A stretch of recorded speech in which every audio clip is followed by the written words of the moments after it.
waste a lot of time.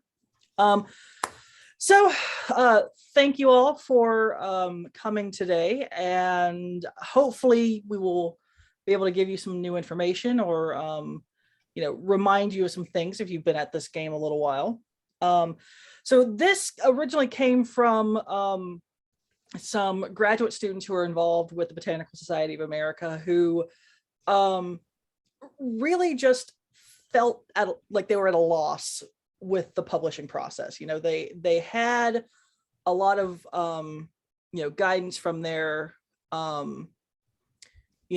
mentors about how to do the science and how to analyze their data and all this kind of stuff. But then when you get to the publication process, there's all these sort of unwritten rules and expectations and cultures that nobody really has written down.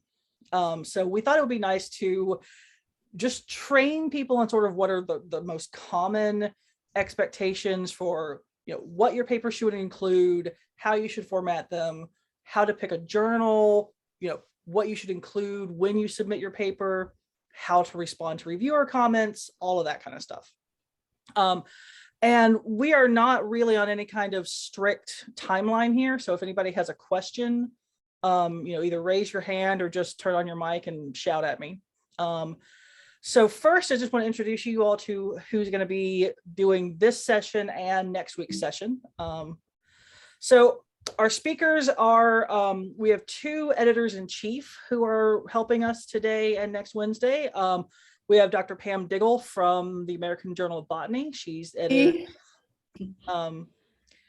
And then we have Briana Gross, who is editor-in-chief for Applications in Plant Sciences.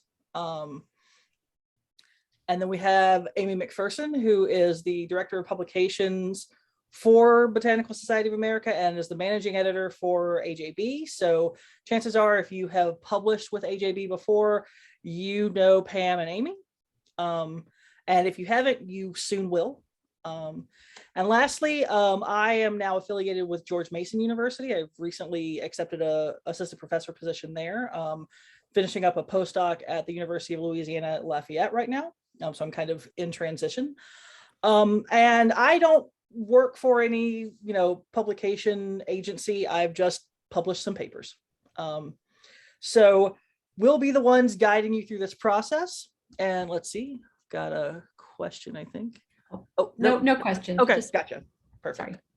So just to show what the loose lay of the land is, today we're going to be focusing on things that happen before you submit the paper. So looking at data management, journal selection, writing a cover letter, how to format the paper, how to know how to format the paper. And then next week, we'll get into what happens after you submit.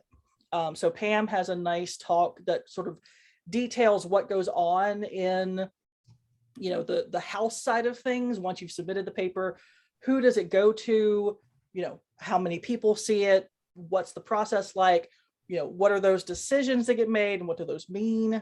We'll talk about how to respond to reviewer comments, and how your paper is seen by the broader audience after it's been published. So both humans and the increasingly important machine market. And so how to structure things in your paper so that it can be broadly disseminated and seen by a wider audience.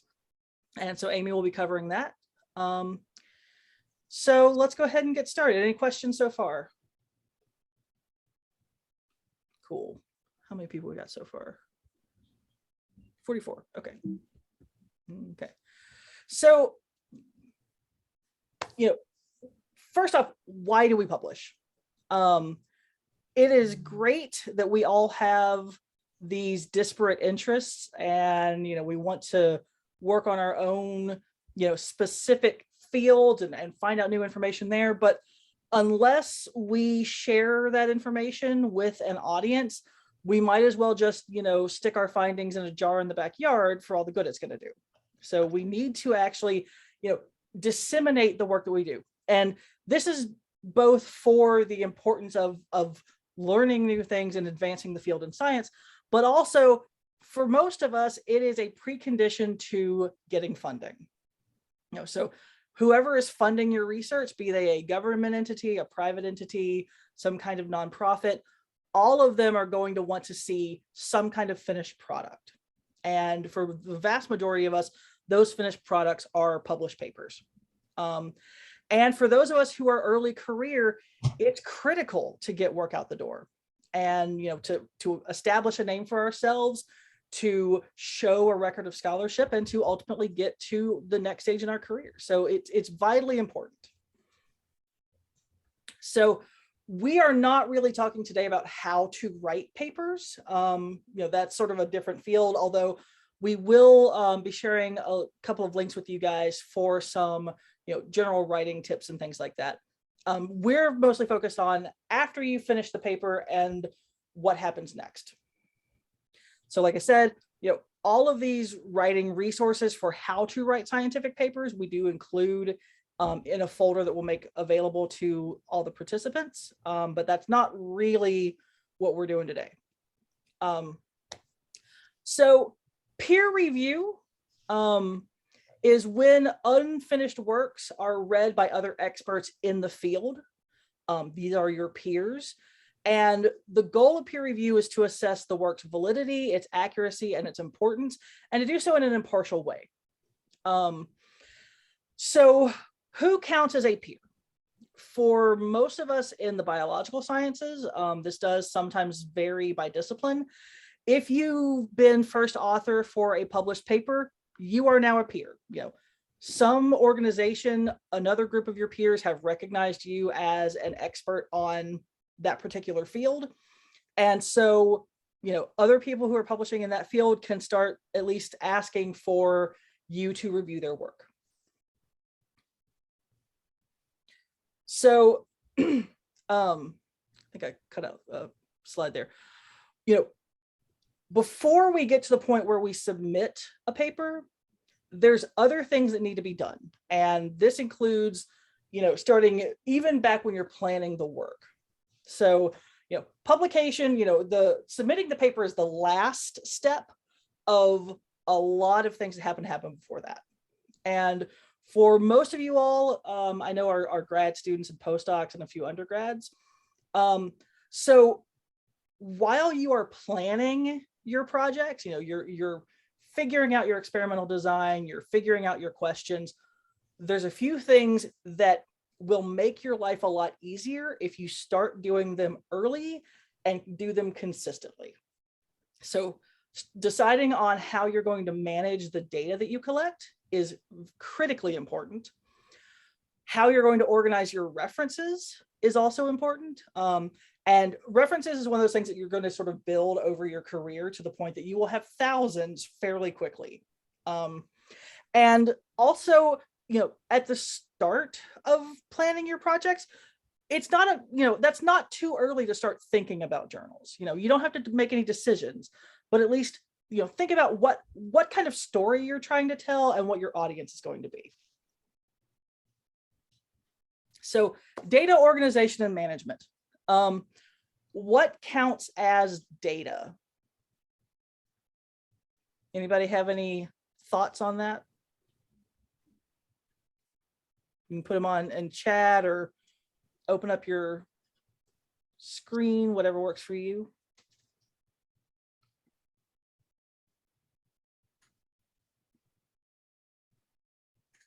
Let's see.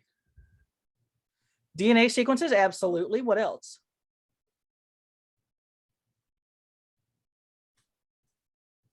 Y'all, I used to be a high school teacher. I am not afraid to call on names. Anything that can be measured and quantified. Yes, but is it just quantifiable things that are data? Qualitative data exists too.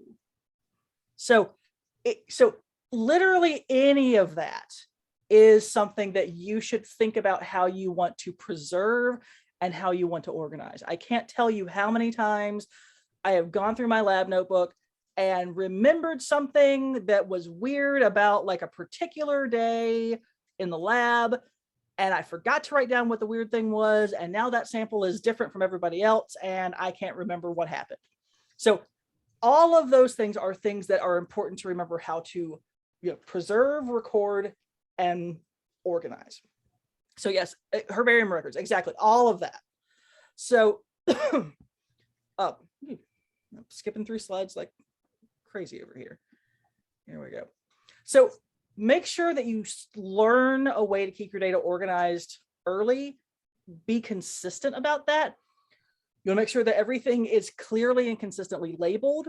Make sure that any metadata stays with the original data. Anything about, times on photographs, sources of data, what machines you collected data on, and never, ever, ever manipulate the raw data. If you want to do any analysis, make a copy of that raw data and play with that. Don't touch the raw data. So, for some of us, this could be, especially if you're doing any kind of genomic or photographic work, this could be a whole lot of information that you need to figure out how to store. And one thing that you need to remember to do, and I can speak from experience here, is make sure you have plans to back up your data regularly and often, because you never know. Literally my 5th year as a grad student, I spilled a beer on my laptop, and thank God I had backed it up the day before, because I fried that laptop. But I only lost like the latest draft of a manuscript, so not too bad. But there are cases where people have had their laptop stolen and they offer thousands of dollars for the thief to give it back because they need their data, because it's the only thing that the data is stored on. So don't be that person. Make sure you make plans and keep your data in different locations starting now. Many journals now require data deposit before you can publish. So you don't necessarily have to have it in Dryad or in Treebase or any of these other repositories when you submit the paper. But before it, goes through, final copy editing and gets submitted as sort of an early view paper, it needs to be somewhere online. And a lot of funding agencies, not just US funding agencies, but worldwide now, are increasingly looking at this and making sure that the data that you say was going to get stored somewhere actually is. In fact, my first paper from when I was a graduate student, when I was, still largely an idiot and didn't know what I was doing, I had not put that in the, archive that I said I was going to put it into. And my advisor emailed me and said, okay, Brittany, I need you to submit this now, because NSF had kicked back a grant proposal of hers because that paper was not in there. So these are starting to have teeth now. So definitely make sure that you are taking care of, putting your data where it's supposed to go. And Brittany, I'm going to pop in here and say that some of the larger universities now also have really great data repositories where you can place your data. So you listed Dryad and things like that, but also check with if you're a postdoc or a student at a university, check with your university. They may have a service that's actually very good for you and you can put your data there. So don't forget about that option as well. And some of them like Dryad do cost money, but there are several that are free. So, if you're doing anything with code, GitHub is a great place to put it. But there are a lot of options these days. So you don't necessarily have to put it with something that's going to cost money. So that's a great point, Briana. Thank you. Can you hear me? Yeah, I can hear you. If the data isn't too large, you can send an email to yourself and attach it. That's true. I'm not sure for most repositories anymore that's going to work. So, a lot of these places now require, like backing up on specific servers and things. Okay. Yeah, so that's a great way to, safeguard the data temporarily if you're moving things back and forth. I do that to myself a lot. But especially for like genomic projects where you might have, a terabyte of data or something. Yeah, I didn't mean that. Yeah. But no, you're right. For small things that works. Okay, so now that we've talked about data, let's talk about your references. So if any of y'all have written a scientific paper before, you know that you might have hundreds of other papers that you're sorting through, and 50 to 100 that you include as citations in the actual paper. If you're writing a review, it could be more than that. And doing all of that by hand is a giant pain. It can be done by hand. That's how many people did things for a long time. But there are reference managers that can make your life easier. So reference managers will allow you to search and download papers on certain topics. They will save PDFs either on the cloud or on your local machine. They will organize things, and most of them will allow you to format your citations in whatever journal format you need, and we'll put them in. Now, it is absolutely a garbage in, garbage out system. So you have to be careful, what your formatting looks like. If it goes into your reference manager with, some kind of wonky spelling. Sorry, my cat just tried to jump into the skylight on the ceiling. So I apologize. Anyway, we have 3 fairly young cats. I'll try to keep them to a minimum. But anyway, so you have to make sure when you put your papers into a reference manager ahead of time that you at least check to make sure that everything is spelled right. There's not any kind of weird punctuation or capitalization going on, because that's just going to propagate and you'll have to fix it later. So just keep an eye in there. But there are a lot of reference managers out there that are in some cases cheap or free. This is another thing where your university might have licenses available for graduate students or postdocs for software that might otherwise cost money. I used to use Mendeley a long time ago, but I know Zotero, Mendeley, and RefWorks are all free for most students. There are other ones that have relatively low costs, either on a monthly basis or a yearly basis. But at least, for me, these things are absolutely critical. So just a little bit about that. Any questions so far? Okay. I just want to add, I use Zotero, but there's a really cool feature. Maybe these other ones do it too, but you can connect Zotero to Google Docs and to Overleaf, and then automatically create in-text citations and Nice. Bibliographies and stuff. I know that PaperPile will connect to Google Docs. I'm, kind of a Luddite, and I'm still in the Microsoft Word era. So, for me, personally, I use Papers, but I'm also kind of a Mac head, so that's not necessarily going to work for everybody. But it's also something where you can sort of play, most of these will offer free trials, and so you can play around and decide what sort of fits best with how you work.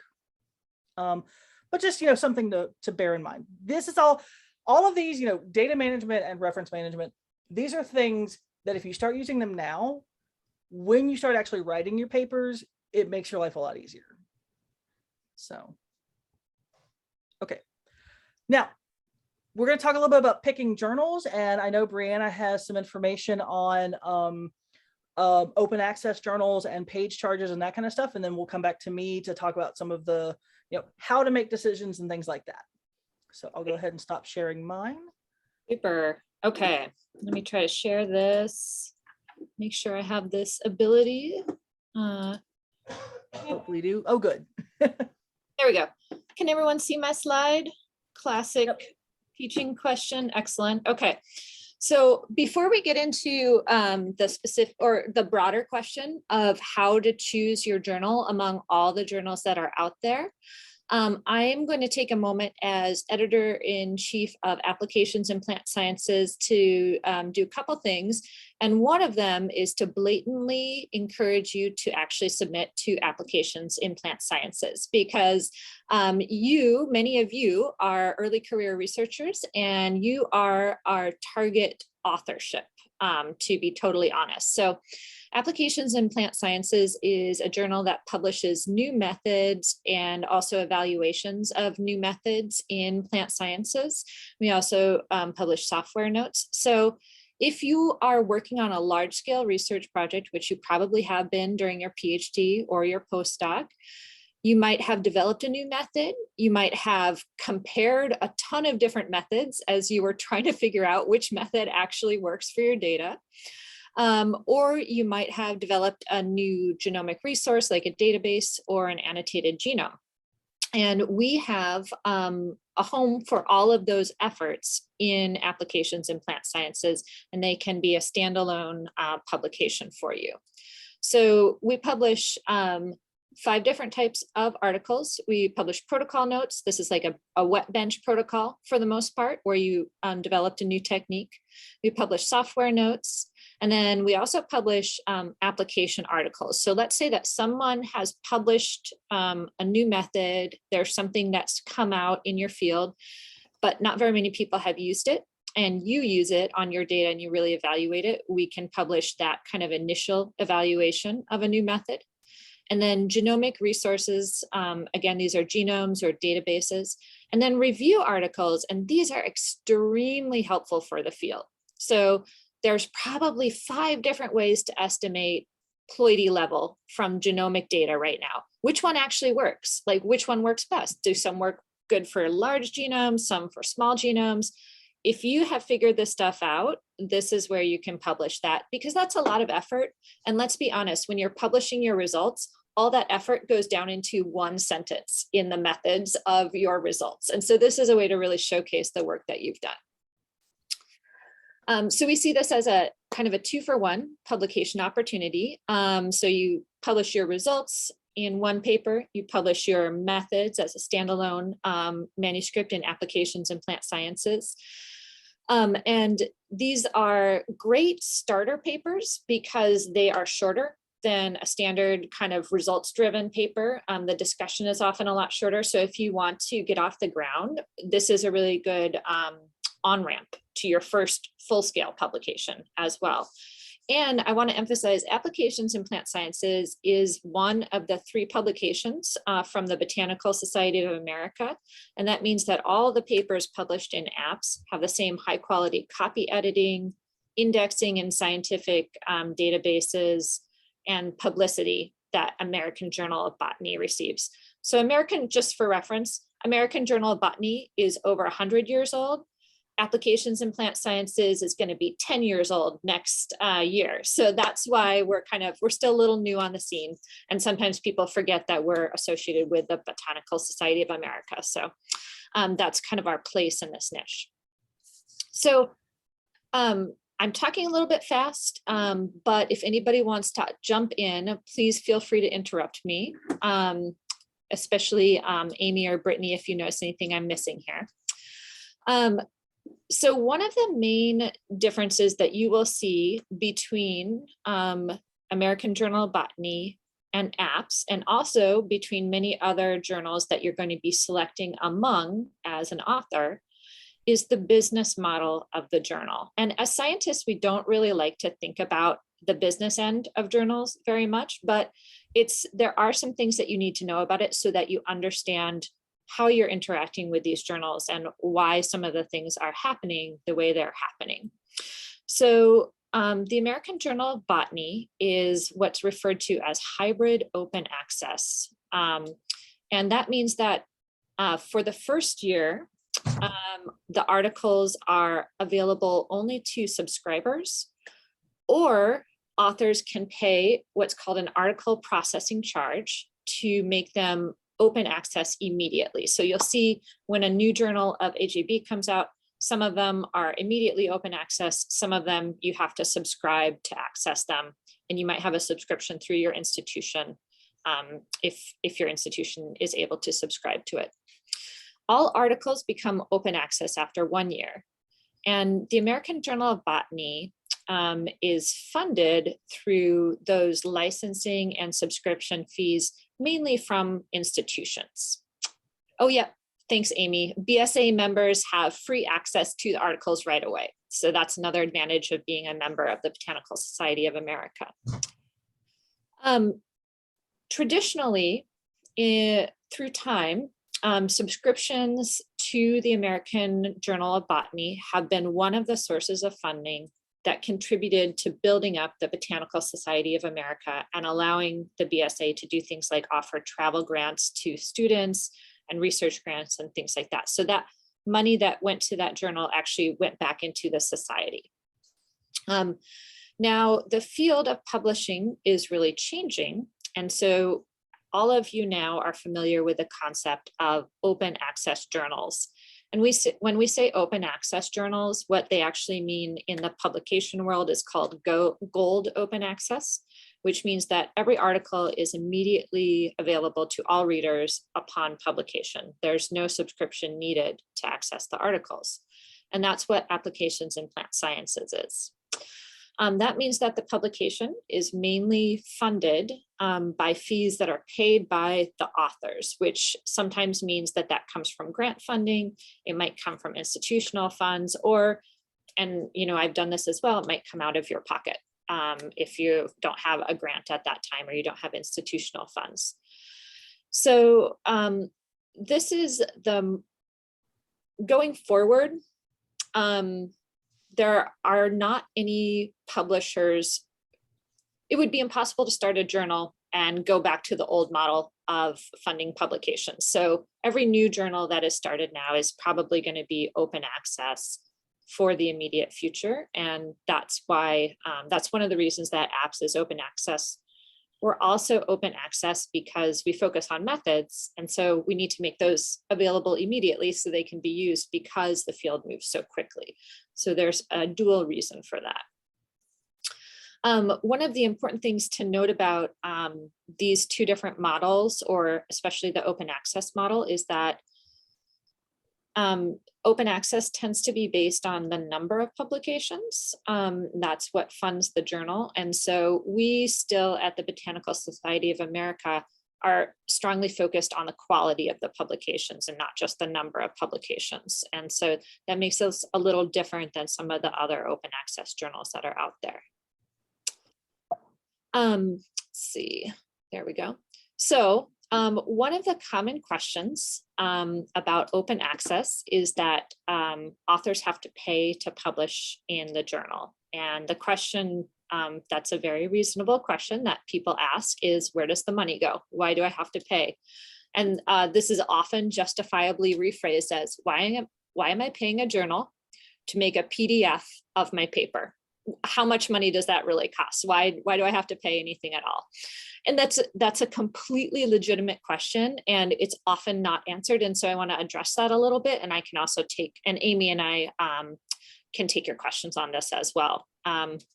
So there are a lot of things that publications do behind the scenes that make your publication more than just a PDF that's posted on a website. And we kind of take these things for granted because they're always there for us in the publications we read and things that we've published in the past. But let's just make a couple of them really visible to everybody. One of the things is copy editing the journals. So in the BSA publications in AJB and APPS, we still put a strong emphasis on producing a really nicely edited version of the final paper that goes out to press. And this includes really making sure that authors who are ESL authors have a really good publication and that we've helped them with that process as well. There are other open access journals that don't pay for copy editing or don't fund that at all. And that means that you become your own copy editor. And we've seen the results of that. If you've seen some poorly edited papers, you've probably seen that in the field. I won't mention any journal names here out of respect for everybody. We also do things like create special issues centered around topics and invite kind of chase down manuscripts that are relevant to the field. We have our editorial staff that actually does the copy editing and the layout for the different papers. So that includes the managing editors like Amy, associate editors who we bring in and train and have long-term relationships with, and then the editor-in-chief for the different journals who oversees all of that. We coordinate the review process, which is quite complex, as you will see if you go to Pam's presentation next week. It's a multi-step process. And then really importantly, we do two things. One is to make sure that your paper is indexed in different databases so that your citations are counted and people can find your publication easily. And then also really importantly, there's always a stable place for your paper to live online when you publish with an actual publication, right? You're never going to get like a 404 error when somebody looks for your publication or for the appendix materials. And all of that costs money and takes time on the part of the journals and the publishers. So there's a much longer list. And actually, Amy, do you have that link that you can pop in? Yeah, there we go. Very long list of other things that publishers do that are largely invisible to us as authors. Are there any questions on this part here? I think that I learned a lot about this process kind of through my career, and I'm still learning a lot about it. So if you have a question, it is, first of all, very reasonable for you to have a question. And also we're really happy to answer it. Harold? Looks like Harold has one, yeah. Mm-hmm. Yeah. The history in our country goes back many years, but the federal government hasn't supported professional societies. In Canada, I believe they do. For example, the Canadian Journal of Botany, or Botany, I believe their editorial staff get paid, and the Canadian government supports the journal. So the history in America has been that professional societies have to pay their own way. Mm-hmm. Is that correct? You're nodding your head. Okay, if that's the case, then for AJB, are their professional staff paid? I know some are because they have daily duties, some are not. Yeah. Is that correct? Yes. Amy, I see you're unmuted. Amy, do you want to field that question? Sure. The Botanical Society of America does support editorial staff consisting of myself. Beth Parada is the managing editor for applications in plant sciences. Richard Hund, also in this call, is our production editor. We also, yes, but we're funded by the society and by the subscriptions, licensing, open access, article publication fees that we receive in order to fund what we do for the journals, and also whatever above and beyond that goes back into other activities of the society. Right. Mm-hmm.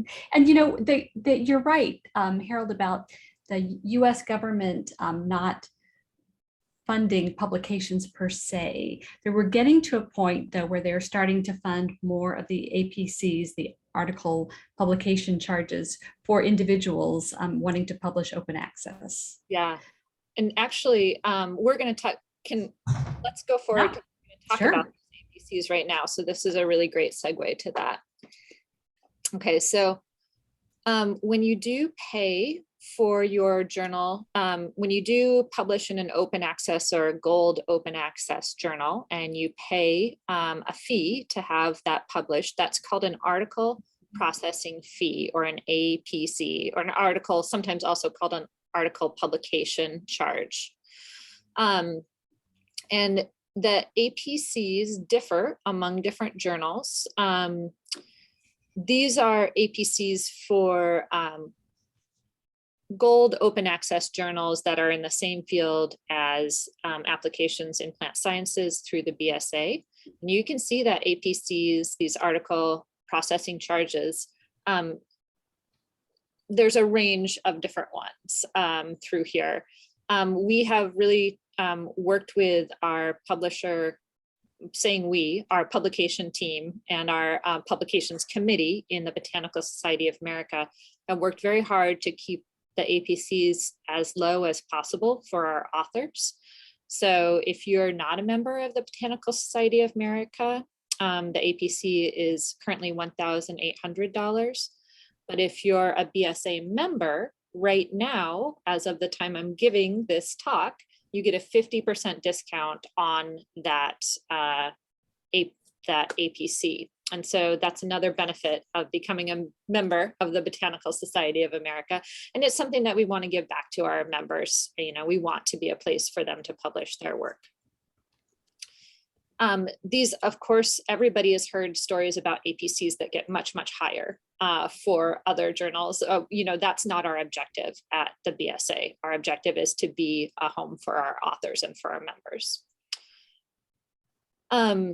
Now, that's not to say that APCs are nothing. These are a serious barrier to publication for some authors.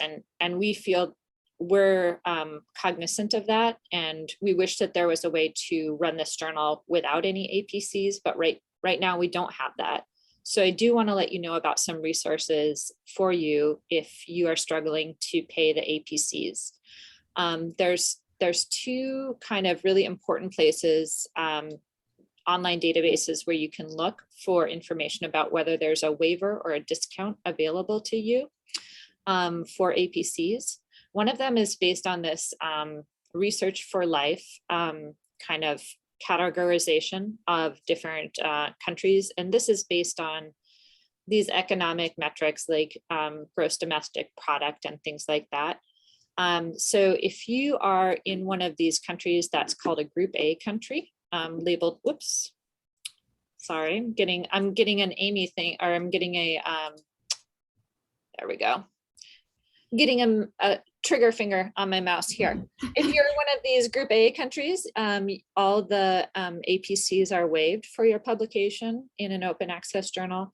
And if you're in a Group B country, your fees will be discounted. And then Amy, I don't have access. There we go. Amy's got all this here. So she's just posted these links where you can look up these different countries. And so you can request, just communicate with your journal and let them know that you're in one of these countries, and they will allow this discounted or waived fee for your APCs, which is really important. Briana, quick yeah. question, and you might not be able to answer this. Who is this based on? Like, do all of the authors have to be from these countries? Does only one author? Does the corresponding author? Oh yeah, such a great question, Brittany. Amy, please correct me if I'm wrong, if I'm mistaken, but I believe it's either the first or the corresponding author for these. So yeah, if it's right. Amy said corresponding in the chat. So. Okay, yeah, the corresponding author in these. Yep, great question. Thank you for clarifying that. That's really great. If you're not in one of these countries, there are also things called transformational or translational agreements that different institutions, either governmental or university, are making with different different publishers. So we publish through Wiley, and Amy has already posted a link to these open access agreements. And so you should check back frequently. These ones get updated as individual institutions make new agreements with the publisher, and they will often give you either free APCs in a hybrid open access or discounted or free APCs in a gold open access journal.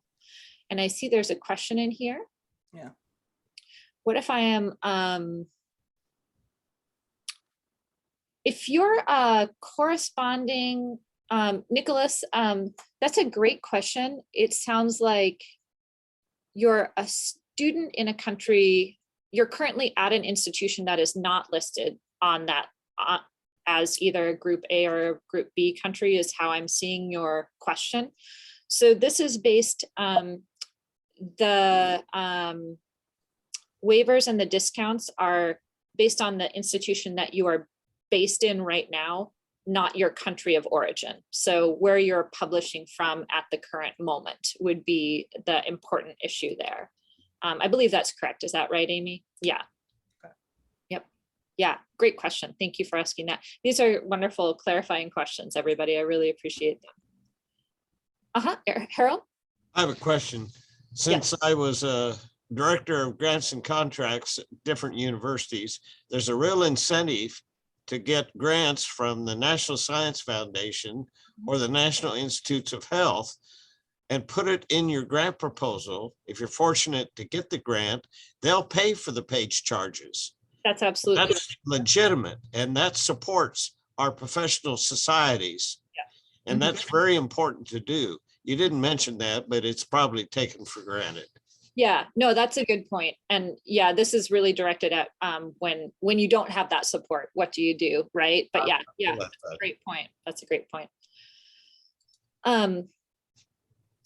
When you're in doubt about what to do about APCs, please ask for help. I don't mind at all if you reach out to me as the editor-in-chief or the managing editor. We can't always help, we can't always give you monetary support, but asking does not hurt anything. Really, it does not, because this stuff is changing really rapidly and we want to be an advocate for you. Also, please talk to your institution's librarian. The librarians actually are the ones who know a lot about these transformational or translational deals, and they may be able to help you. They may know some stuff that you don't know about. So they're a really important resource and kind of a missing link in this conversation. Okay, I know I'm taking a little bit of time here, so I'm just gonna talk about my one other thing that's very important when you are getting ready to submit a paper, which is suggesting reviewers. Okay, so I want to let you know a hard truth.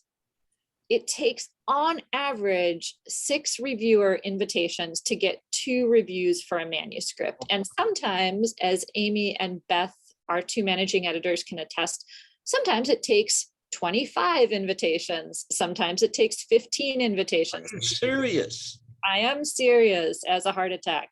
So the longer the editor has to find, or the associate editor has to spend finding reviewers for you, the longer it's going to take for you to get your paper published. And so you should always suggest at least 4 potential reviewers for a paper that you submit. And it's nice to do more than that if you can. So things to remember: you can't put co-authors, you can't put your collaborators here. They need to be independent. But you've been reading all these papers in your field. You probably know lots of people who are working on the same topic. You're the expert. Tell us who you think would be a good reviewer for your paper. Just a little word of caution: don't choose the most famous person working on that topic, because they've got already 100 requests to review manuscripts and they won't have time to do yours. You want to choose somebody who's maybe a postdoc in the lab, or a relatively new author who is your peer there, and that'll help a lot. So, all right, I'm gonna hop off of here. A question here: what do you mean by co-author? Is that any paper you've ever published with co-authors throughout your career, or what do you mean by that? Yeah, that's a good question. You know, probably if you've published with somebody once a decade ago, I might allow them to be a reviewer for your paper. But if it's somebody who you're continually co-authoring papers with, and you put them as a reviewer for your latest publication, I'm not going to consider that to be an independent review. So there's some judgment call in there. Do you agree, Pam, with that assessment? Yeah, we tend to, if it's a recent co-authorship, then I usually, recommend that we move on to another reviewer. And I tend to fall back on the NSF criteria for conflict of interest. So within the last 48 months, or I think that's what the recent is, and who's a conflict. That's a great point. Thank you. Good. Okay, any other questions here before we head onward? Okay, I guess I'll pick it up then. Alrighty, so if I can get this back up. Okay, so Briana just gave us a lot of good information about open access and page charges and how all that works, but let's talk about some of the the thought process behind what journals you're looking for, because everybody wants to pick, the journal that best fits their data and best advances their career, but that isn't necessarily always going to be, the biggest fish in the pond. So when do people start thinking about what journal they want to go for? Most of the time, so this was a survey done about 7 years ago, but I'd say it's probably still fairly accurate for today. Most people, it's after they've collected the data, but before they start writing. So most people, have a target journal in mind when they're writing, and that's going to, sort of shape how they write the paper, what length they're shooting for, how they're going to structure things. Some may go ahead and write a first draft of the paper and then decide from there. You usually don't really start looking at what journal you're going to go for when you're early on in the project, because you don't know what the data is going to say. It's possible that, you get some really big, exciting story that might change your mind on what journal you want to publish for, or one that is, very solid, important data for advancing, a field and filling in gaps, but maybe not like the most exciting thing on the planet. So, this can change where you want to go. Oh, let me go back here. I don't know why that happened. Okay. So these are factors, this is from the same survey. These are factors that people look at when deciding what journal they want to publish at.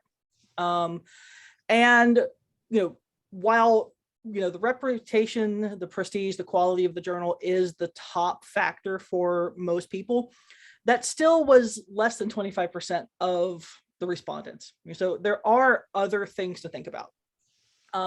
Next up is fit. Is this paper a good fit for the work that you're doing and for the scale that you're looking at? Impact factor comes in next. So it's not that we always have to go for the highest impact factor. It's one thing to think about in a host of other things. Even with impact factor is, what's the audience for that journal? Who's going to read that? Next is time to publication, and then cost. And for, those of you who might have limited funds, those might flip importance. But just because you have a journal that is lower in cost doesn't mean that it's lower in quality.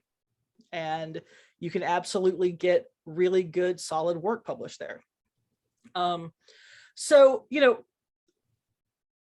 when we're talking about things people usually think about, a lot of this sort of boils down to, and I saw a lot of questions that we're looking at, should I go for the biggest journal that I think I can get my paper into, or should I go into one that fits the paper? And I reject that dichotomy. I don't think that is an either or situation. I think you can absolutely have, important high impact work in journals that fit your work. This isn't necessarily an either or thing. But just to sort of give you a brief description of what some of these numbers mean, impact factor is calculated based on the average number of citations of all of the articles in a given journal in the last 2 years. So any publication that's happened in that journal in the last 2 years, all of the citations of those papers get averaged together, divided by the number of publications that have been, the number of papers, English, Brittany, the number of papers in that journal, and that gives you the impact factor. So, an impact factor of 4 means that in the first 2 years, there have been, on average, 4 citations for every paper that's been published in that journal. And the thing to remember is that 2 years is not a whole lot of time for a new paper. So you get a lot of publications that, might end up with 20 or 30 citations in the first 10 years that it's been published, but it may have taken some time to pick up steam. So just because it might have a lower impact factor doesn't necessarily mean that no one's going to see that work. So the age index is H-indexes are a little bit harder to explain, but essentially what you see with an H-index, an H5 or an H10, things like that, if you're on Google Scholar, is how many papers has that person published that has at least that many citations. So for mine, I think the last time I looked at mine, I have an H value of 9. So I have 9 papers that have each had at least 9 citations, you know, because I'm still fairly early in my career. So that's, you know, where I am. You may see for some people who are well established, they might have an H value of 40 or something like that because they've just had a lot more papers out. But another thing to think about, other than you know, the reach and the prestige of the journal, is it appropriate for what you're doing?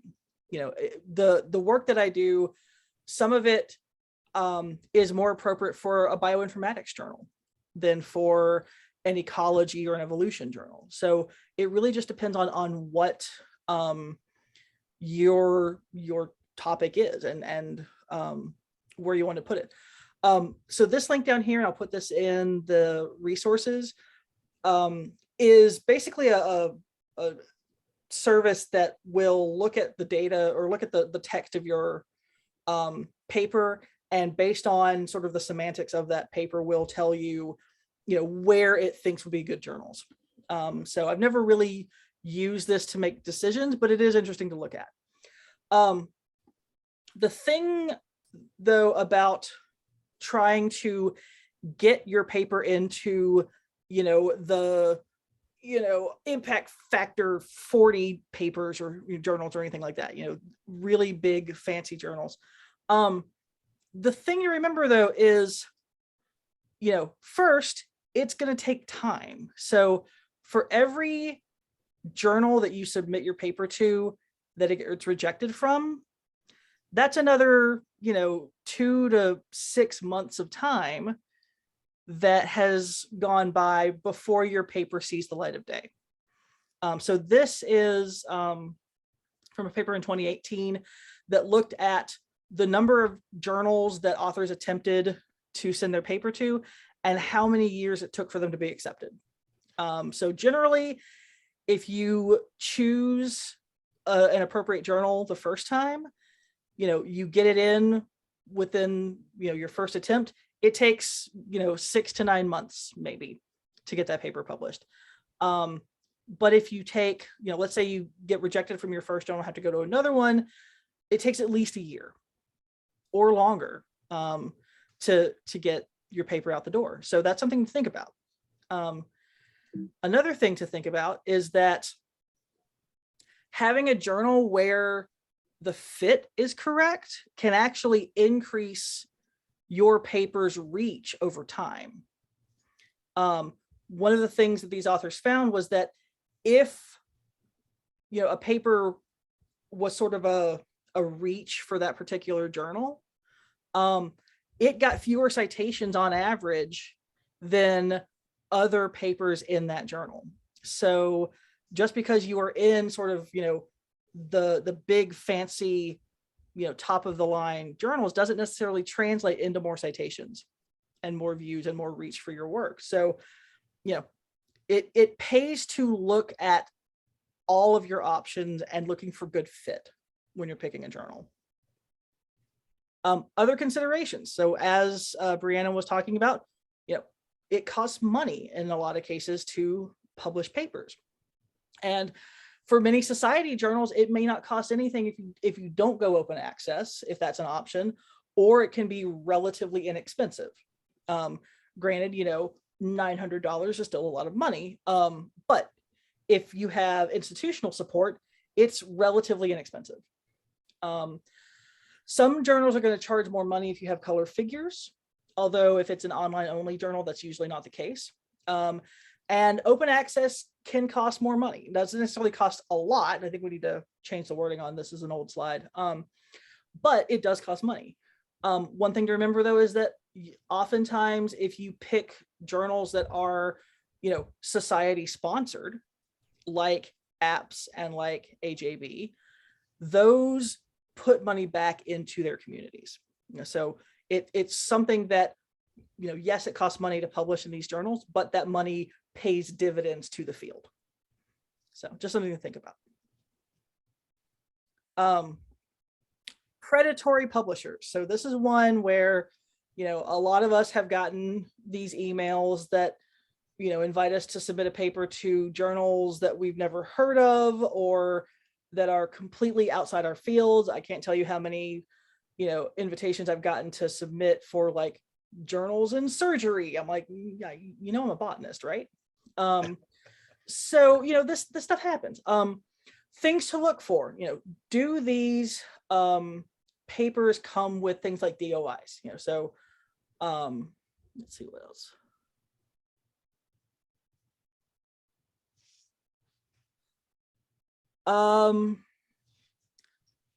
Casey, that is an excellent question. And I think that's more of a Pam, Amy, or Briana question. So if you've gotten funding from a society, you've gotten a graduate fund or something, and the society encourages you to publish with them, does that change anything about your chances of getting that work published in that journal? Not one iota. Okay. So we don't play favorites, but that's an excellent question. And we're going to be change anything about desk rejections, like if Oh, I just wanted to say, if you got a grant from BSA, we'll be very congratulatory. That's terrific. It's wonderful. You've proven yourself. But the paper and how it's funded is separate from the editorial considerations. That was more cogently expressed, Amy, than I did. But that's an excellent question, though. Yeah, it is a very good question. Yeah. Okay. Oh. All right. So any journal that really, it's kind of like looking at phishing emails. If the website looks funny or it lacks transparency about how page charges go, anything like that, it doesn't use an official email address, it doesn't appear to be well indexed in Web of Science or anything like that, it might be something that you want to at least check out before you agree to publish with these journals. Because yes, that will get you a PDF out the door, but that may be a PDF that doesn't really do much for your career. Nobody's going to see it. And, publishing in some of these journals isn't necessarily looked well on by the broader community. And so you don't want a paper that's going to hurt your academic reputation. But you can check Web of Science, you can check Scopus, things like that. But sometimes defining predatory journals is difficult. And there are some sort of edge cases of journals or publishers that are of maybe not the same quality as others, but technically don't count as predatory. So we've got an article down here that we'll link after the session, so you can take a look at that. Okay, so let's assume that you have decided where you want to publish your work. And now we need to figure out how we want to structure our paper. So this is where a lot of what's going to come in the next few slides comes down to the author guidelines are your friend. So make sure wherever you're looking to publish, usually on the homepage of that journal, it will list, author guide, author style guide, author guidelines, author instructions. It will come under a variety of different names, but that's where you find all of the information you need.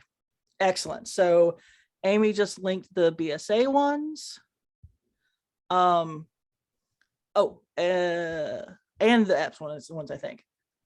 Cool. Perfect. Thank you. And so every journal has their own requirements, and these are really comprehensive for most of them. So it's a really good source of information. And this is something that's worth checking out early on when you're drafting your manuscript, because different journals will allow different types of papers, and each of those will come with sort of different sizes. So it might be that a regular submission is, 6,000 words or less. But they might have sort of shorter submissions for, a quick note or a software programming note or something like that, that might be, 2,000 words. So always sort of check these lengths when you're writing your paper. They'll tell you how to format your citations. They'll tell you what abstract style you have and what the abstract length is. I know that I think AJB is one that has a slightly different abstract style than other journals. So it's something to pay attention to. A lot of these will tell you, sure. Okay, I just want to jump in. I mean, I absolutely encourage everybody on this webinar and everywhere else in the world to consult author guidelines. We're in a situation in publishing, however, where lots of journals are offering format neutral submissions. So it is worth preparing your paper as carefully as you can and to follow the guidelines of your target journal. But there's also a probability, or if it doesn't get accepted in your first journal, that you'll want to submit it somewhere else. And publishers, after all these years, are trying to make it easier for you to move from one journal to the other, because we know all the reviewers are stressed. You put a lot of effort into your original submission. So we will, you'll often be encouraged to transfer to another journal. And sometimes you won't have to follow all of the guidelines at the original submission, but that'll be something you'll have to do later on. Yeah. So I just wanted to put that in there because that is something different from 5-10 years ago. So yeah, that's an excellent point. And it's worth looking at where you're going to submit to see whether or not that's the case. As Amy said, most journals, I think these days, especially in sort of ecology, evolution, botany, and that kind of world, will allow you to submit things without all of the formatting done exactly correctly. So that's an excellent point. But it's still good to look at these for how many. Pam, do you have something to add? Yeah, I just wanted to add that whatever the journal requires, reviewers don't know that. And so I've seen a lot of really grumpy reviewers who don't want to read it if it's not correctly formatted. So, you sort of, even though the journal will take it that way, it's still a little bit of a gamble. I have a question. Briana, that doesn't hold for apps, does it? Which part? Well, the strict format. You've got a format and you expect authors to follow it. Mm-hmm. Yeah, well, we do expect authors to follow it, but if you submit it and it hasn't been completely formatted yet, we will gently return it to you, tell you we're interested in sending it out for peer review and ask you to format it at that point. So I would say it's both. We don't desk reject things because they're not formatted correctly, but we certainly consider them and then we ask you to format them. Okay. Yep. Okay. So we had yeah. So we had a good question about preprint servers in the chat. What role do preprint servers like bioRxiv play in the process of eventually publishing or moving from one journal to another? Mm-hmm. Yeah, well, I'll answer from the app's point of view. As long as it's a publicly available preprint server, you can host it on the preprint and have it submitted and submit it to apps at the same time. So yeah, and I believe Amy just posted the policy in the chat. So that's completely a reasonable thing to do. But one thing that I think is worth thinking about while you are early in the stages of figuring out your paper, you have collected this data and you're trying to share your findings, and oftentimes, not always, but it's helpful to think about what you're producing as a story. You are trying to describe what you thought, what you did, what you found out in a cohesive sort of linear way. And so it helps to map out what you think the figures might be, while early on. So, you may have, so in the service of building this narrative, I need a table on where I collected my specimens. I need a PCA that shows what my my microsatellite data looks like. So having that in mind and figuring out how big the story is and how big a paper you want to make will help determine maybe what journal you want to put it in, and also what type of publication you want it to be. Is it going to be just a standard submission? Is it going to be a smaller one? Do you want to make the first chapter of your dissertation into a review article? So all of these are things to think about and figure out how that's going to fit best with the journal that you're interested in. Any questions on that? Okay, I've got a couple of brief things on cover letters. And then I'm going to go over some of the questions that we got from you guys when you registered. And we do have a folder that I'll link you to with the email that I send after this session that has some example cover letters in it. So you can see sort of how at least I have structured cover letters before. This is very much the world according to Brittany. And I think, Pam, I know you had cover letters in your talk. I didn't know if you're going to leave that in for your talk on next Wednesday. Yeah, I'm sorry. I was going to give those to you, right? Yeah, sorry. So I can link those real quick. But the most important thing I would say is do not repeat your abstract. You need to tell the editor-in-chief why your paper is important and suitable for the journal in different words than you used in the abstract. It's your chance to sort of explain this in a way that's speaking to the editor-in-chief rather than an abstract, which is speaking to your audience. Yeah. So the thing to remember is that editors-in-chief have a ton of manuscripts that make it across their desk, and so they don't have time necessarily on the first round to read every paper in total. So the cover letter has to do that job for you. You are trying to convince the editorial staff of the journal, this is what I've done, this is what I found, this is why it's interesting and important and should be published in this particular journal. So your cover letter is advocating for them to send your paper out for review. Would you call that accurate, Pam? That's good. Yeah. Okay. So briefly, you should tell the editor-in-chief why your research is interesting, important, and a good fit for this journal. And it may be a main factor in why your manuscript gets reviewed. So yes, we had a couple of people ask, is the cover letter mandatory? Absolutely. And pretty much across the board, any place you submit your paper to, they're going to want to see a cover letter. Oftentimes, but not always, the author guidelines will describe what they want in a cover letter. So there may be specific questions to ask. I know there's another botanical journal that specifically says in 50 words or less, you have to answer these 3 specific questions.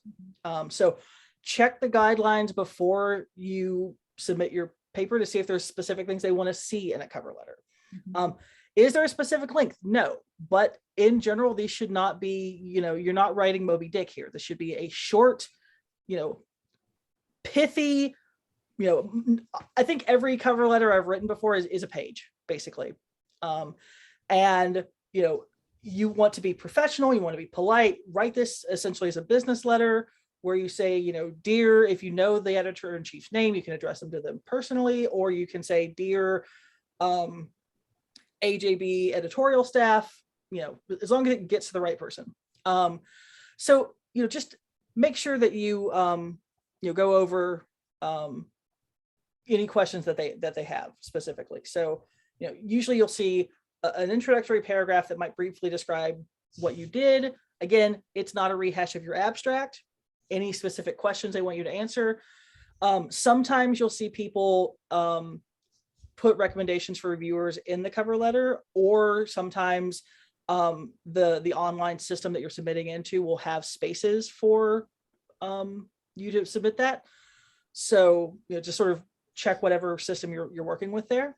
And like I said, I will link to some examples of cover letters, and if anybody here wants to email me, some nice cover letters, and I'll include the slides from Pam. Then I'll put all of that in the resources that we provide. Any questions on that front? It was a very quick. Okay. In that case, I I think the next thing. So what I have now, I have pulled, while we have, assembled experts over here in the panel with, Pam and Amy and Briana and Richard, I'm throwing you in there too. So a lot of questions that we got from you guys when you registered, a lot of them were the same question. We got, how do you choose a journal? I think 20 times. So hopefully we've mostly covered that for people. But questions that I felt we didn't necessarily address explicitly, I thought were interesting. And so the next 3 slides, we may not have time to get through everything. But some questions that I thought were just good to pull out for the general audience. So how do you choose a journal if your research falls into sort of, falls across multiple disciplines, or you fall into sort of like a gray area between fields? So what do you all think are good guidelines for, interdisciplinary work that may not have an obvious home? Are we opening this up to the group, Brittany? I think so, yeah.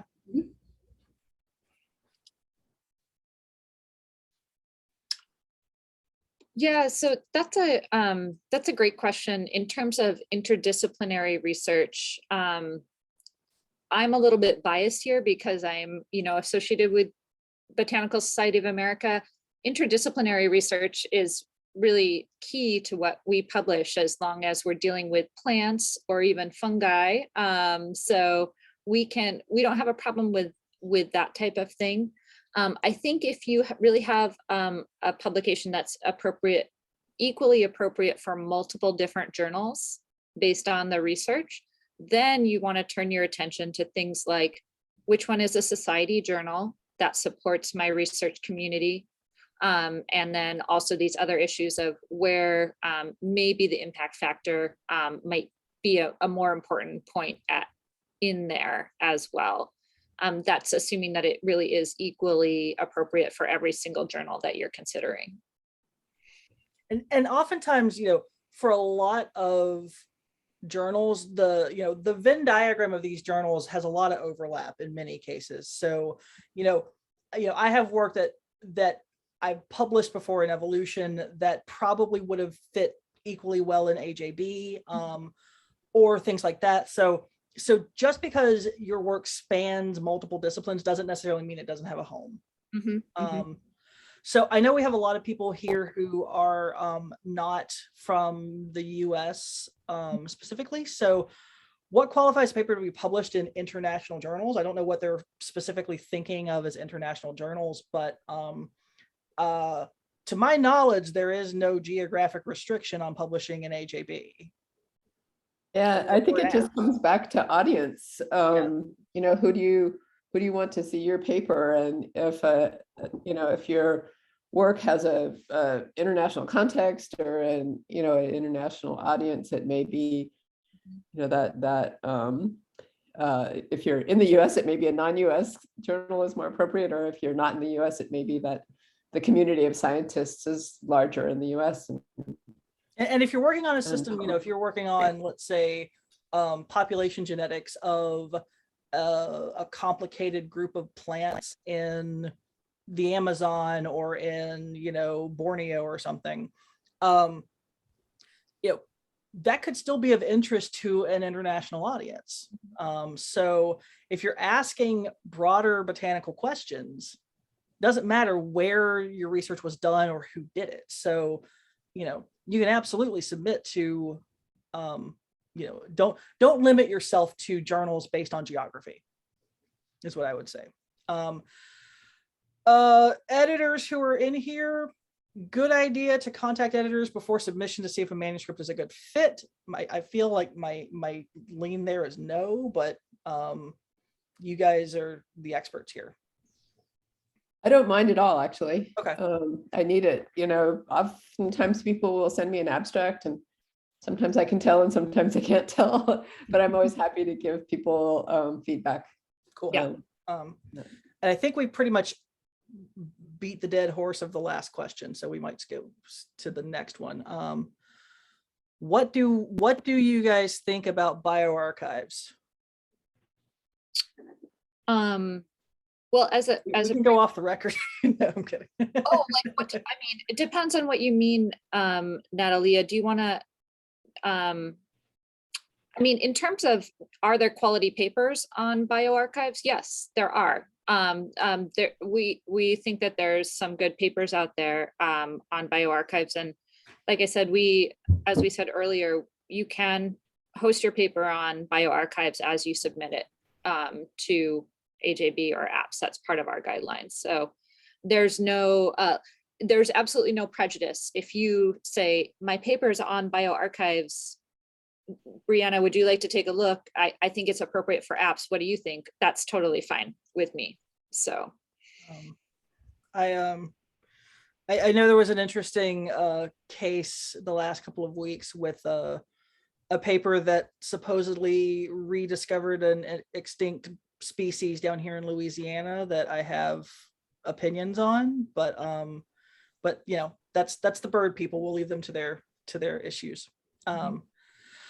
Before you publish, I want to say one thing about bioarchives as well is it's good for the editorial office to know that you've posted something on bioarchives, and the reason for that is when we do the plagiarism check, we'll often get a hit of a very high overlap. So that's not a problem, but if we know it's on a preprint server, then we'll say, well, that probably explains it. You aren't just lifting it from somebody else's. Gotcha. That's a good point. And for nearly all journals these days, although it might be worth to check, you know, you're not going to be penalized for having published something on a preprint server. So certainly not for AJB and apps. So, okay. Next one. When do you submit data? I mean, obviously before the paper comes out, but you know, after, you know, so should people maybe go ahead and have things submitted to GenBank or something like that before they submit, or, you know, after they've submitted, but before, you know, page proofs come back? You know, when would you all say is a good time to make sure all of your data is archived in the right places? Amy, do you want to field this? Oh, I see. I'll give the first, and other people can jump in. We like to have it deposited before final acceptance. For lots of these databases, you have to have a tentative accept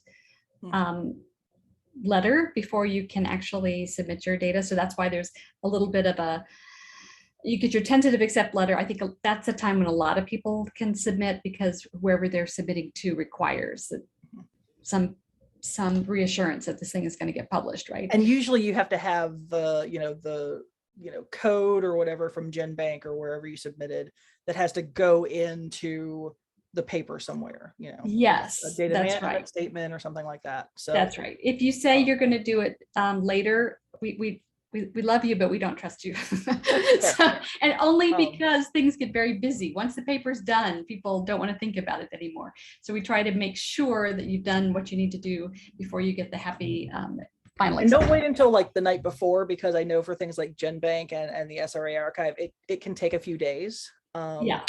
So, you know, this isn't something that you can do an hour before you have to submit page proofs. I also wanted to add that some of these archives will allow you to embargo data. So if you have another couple of papers in the works that are relying on those data and you feel a little bit uncomfortable about it becoming public, you can embargo it. That's right. And you can also keep it under an embargo where the reviewers can see the data. And sometimes that's very important. So if you do it earlier. Yeah.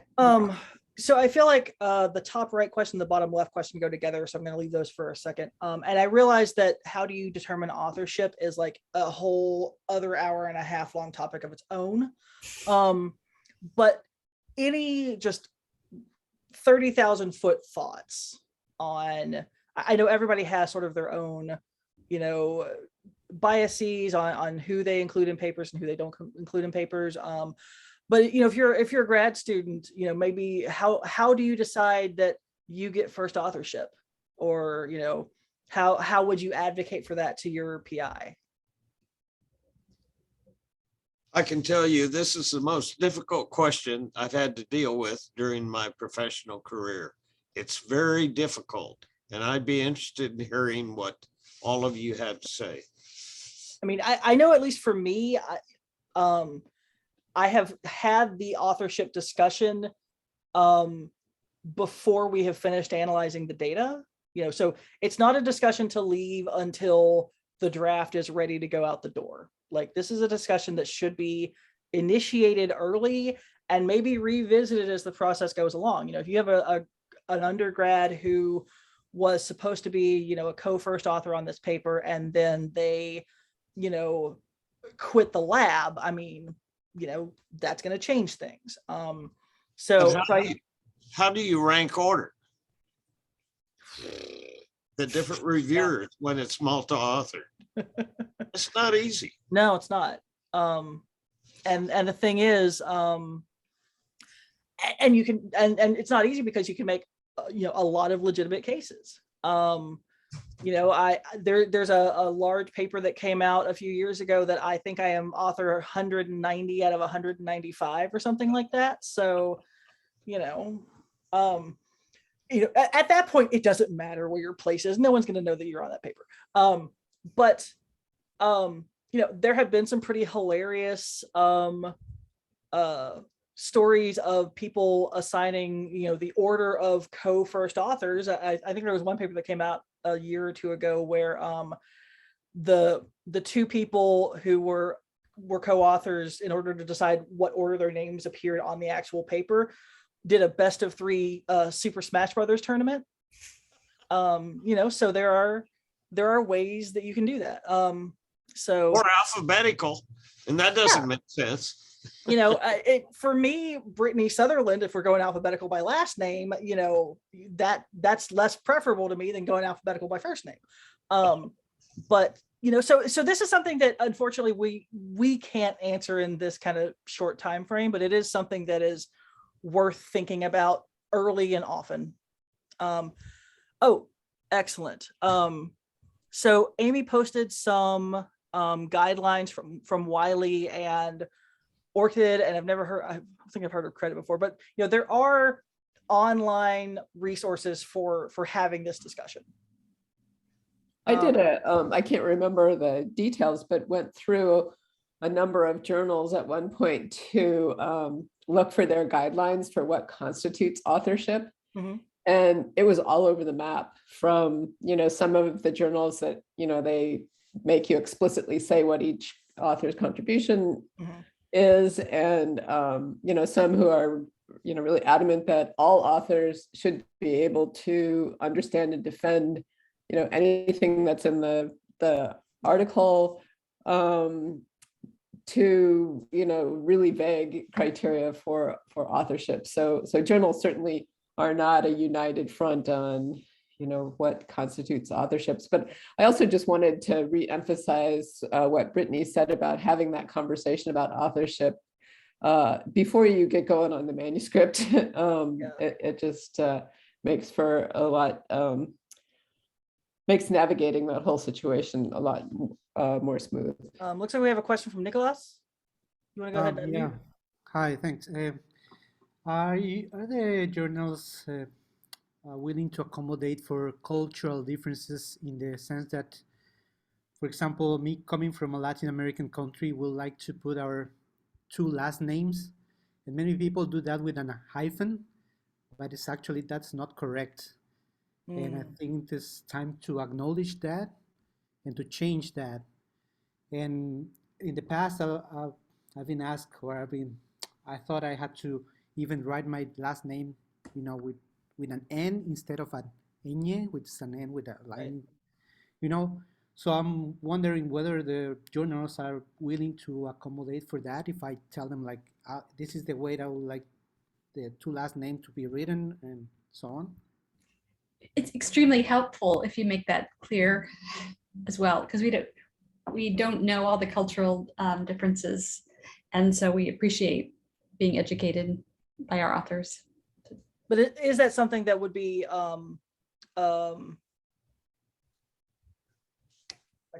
accountable is not the word, accommodatable, I guess, for AJB and apps? If they say, my last name is actually,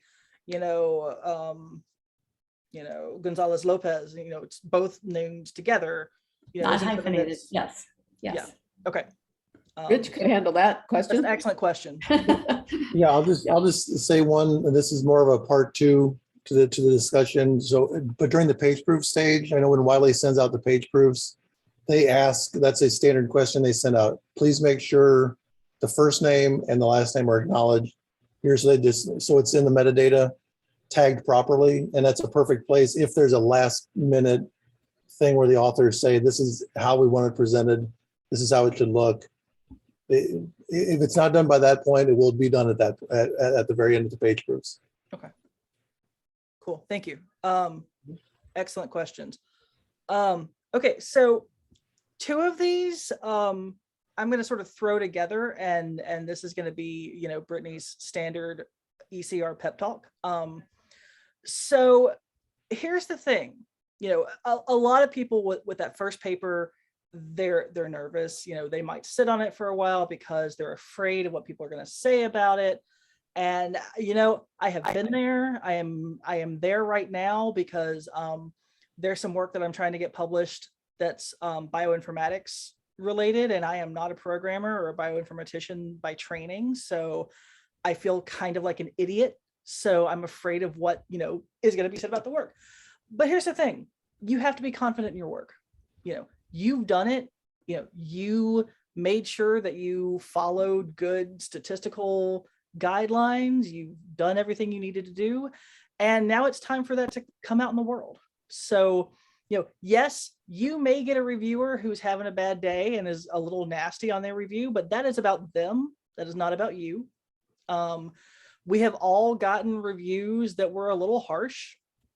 And, you know, when you get something like that, read it, put it away, go, you know, drink your beverage of choice, have a, you know, watch a movie, have a good night, come back to it the next day, you know. But it's not something to be scared of. You know, we all are, oh,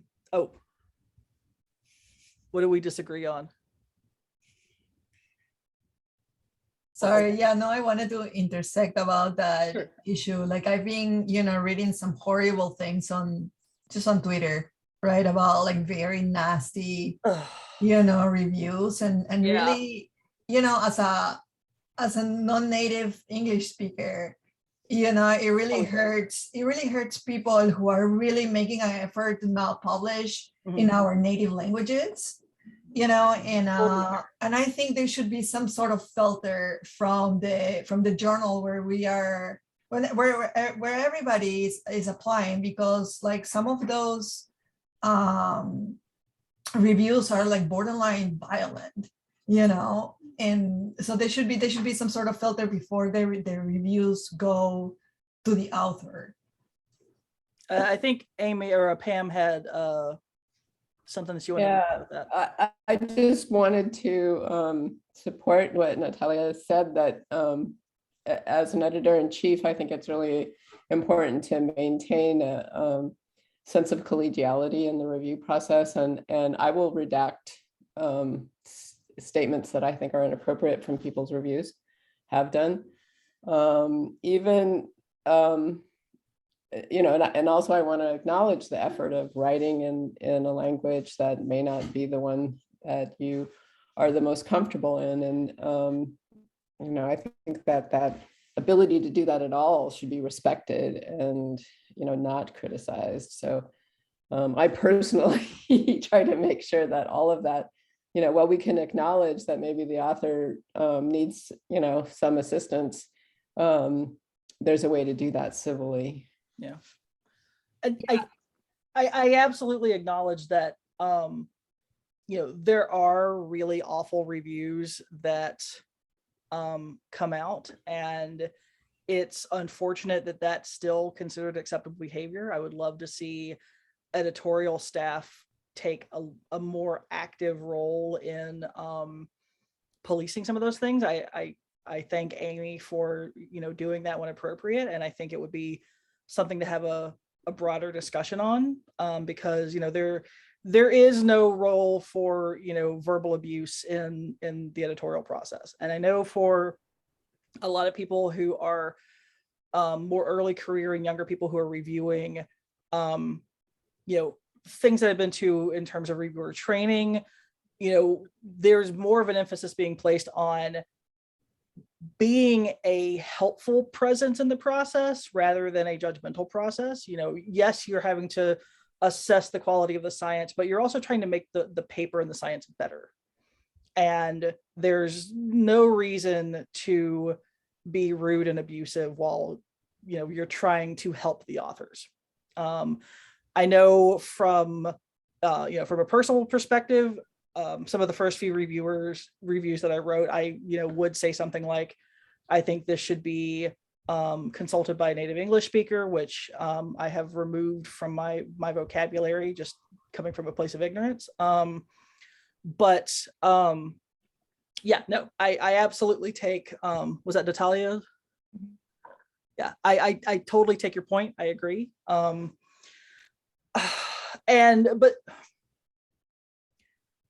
I don't want the Twitter discussion to scare grad students, because a lot of times what gets posted on social media are, things people are venting about.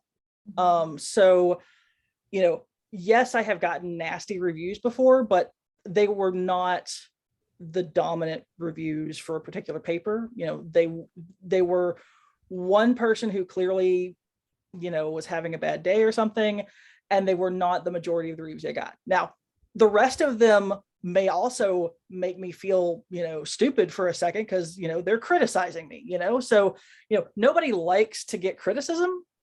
And I think, even when we aren't getting reviews that are particularly, rude or cruel, it still doesn't, feel good to be told that, somebody thinks you did something wrong. But yeah, no, I take your point, and I think that's something that we should spend more time discussing as a community. Amy, yeah. So I just want to mention that we're 5 minutes past time. Oh. So if people need to go, we totally understand that. There is a survey, a link to a survey for Botany360, which we'd really be grateful if everyone could participate in. Regarding reviews, I've been reading reviews for decades, and I know that some people have a caustic way of talking, and some comments are cruel and they should be redacted. I also want to put a plug in for an idea we have in the works, is to offer some reviewer training on another Botany360. I think it's important to learn how to do it well, and for it to be sort of a system that a framework that people can work with, and not just rely on maybe their PI has a certain personality that is maybe not the only personality out there. So we can maybe make it easier for people. And also,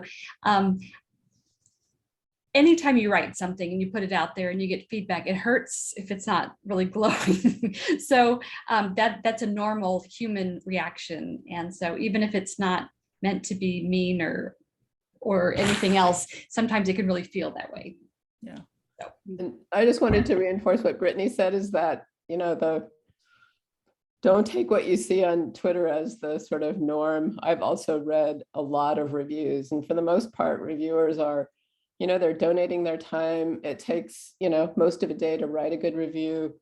Most reviewers are trying to be helpful. They may, they're tired, they're overworked. They may not sort of express things in the most constructive way, but I have to say that most of the reviews that I've read are completely well-meaning and not what you're seeing on social media. All right. Okay, so this was the last slide I have, and some of these I think might be duplicates. Let's see. Sorry. I'm going to pop in here. I am afraid I have another meeting that awkwardly. It's okay. We can go ahead and adjourn now, because we're definitely over time. I just wanted to open the floor if anybody had other questions, but anybody who needs to leave now, go right ahead. And I just wanted to say, anybody, I'm editor-in-chief of APPS. You can find me on the website. So, reach out to me if you have questions about these things. I'm happy to help you with it. So it was a pleasure talking to everyone here today. Likewise, happy to help, happy to answer questions. Yeah, same. Don't be afraid. Yeah. I do have a People. question because NSF requires verbatim reviewers' comments back to the applicant. Now, for all you editors, when you get a nasty review or inappropriate language, do you redact it? Or do you have, by obligation, do you have to send it back to the author? I redact things. As far as I know, Amy, am I under any obligation to convey verbatim the reviews?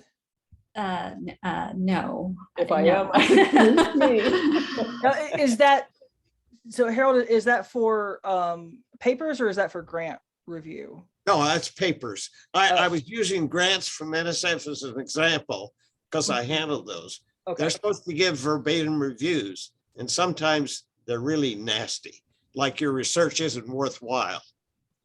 Now, when you get reviewers' comments or you have to comment back on a paper, do you ever redact reviewers' comments that seem inappropriate?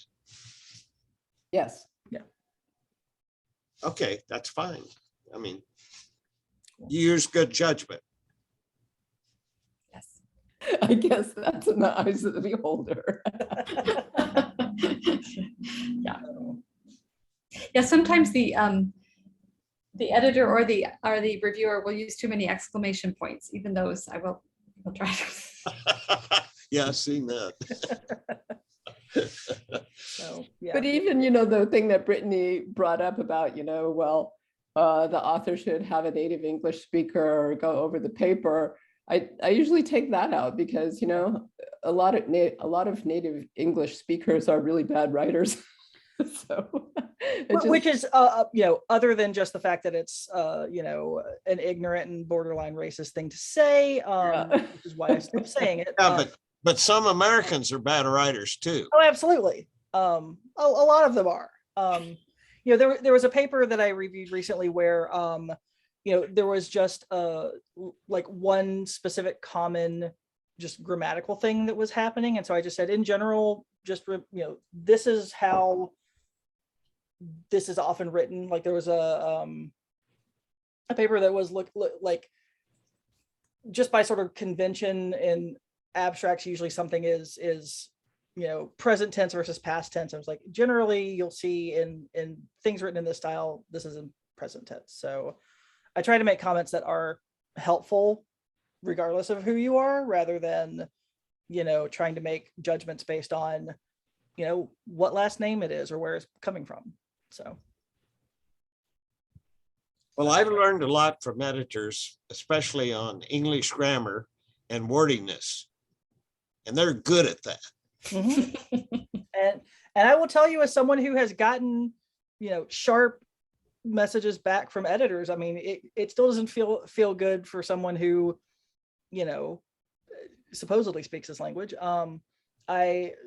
My very first paper, I had the editor tell me that I needed to include more information, but cut the length of the introduction by a third, and Yep. which is a neat trick. And then the second draft that I got, they were kind enough to allow me another chance because the editor plainly said, "I would like you to follow my instructions next time." So I felt like I was about this big, but